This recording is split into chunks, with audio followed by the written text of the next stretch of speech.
Hormuz کیا ہے؟ آبنائے ہرمز کو اگر امریکہ فتح کرنا چاہے اور لینا چاہے، یہ صرف آدھے گھنٹے کا کام ہے، آدھے گھنٹے کا۔ وہ تہران کو مار رہا ہے، وہ ادھر حملے کر رہا ہے، یہ ادھر کر رہے ہیں، یہ ابنائے ہرمز کیوں نہیں لے رہا؟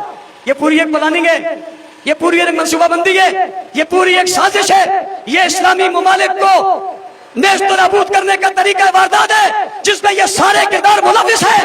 میں ان سے کہنا چاہتا ہوں، پاکستان اسلام کے نام پر بنا تھا، سعودیہ سے اسلام آیا تھا، تم الٹے بھی لٹک جاؤ۔ کاش اتنا زور غزہ اور فلسطین کی حمایت میں لگایا ہوتا تو آج غزہ اور فلسطین آزاد ہو چکے ہوتے۔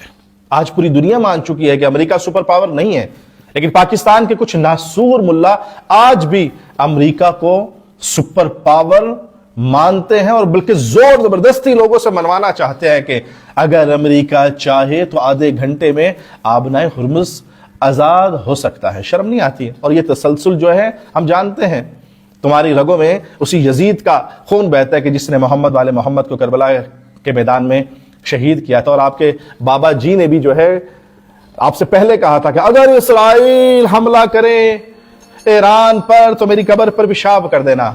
اور اس بات کو ہم مانتے ہیں کہ اسلام مدینے سے پہلا ہے، اسلام مکہ سے آیا ہے، لیکن یاد رکھو اسلام مکہ میں رہنے والے ابو سفیان نے نہیں پھیلایا، ابو لہب نے نہیں پھیلایا، ابو جہل نے نہیں پھیلایا، یزید نے نہیں پھیلایا، بلکہ محمد والے محمد کے پاکیزہ خون کی طہارت سے پوری دنیا میں اسلام پھیلا ہے۔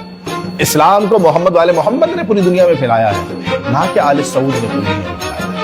آل سعود کا حال تو آپ خود دیکھ رہے ہیں۔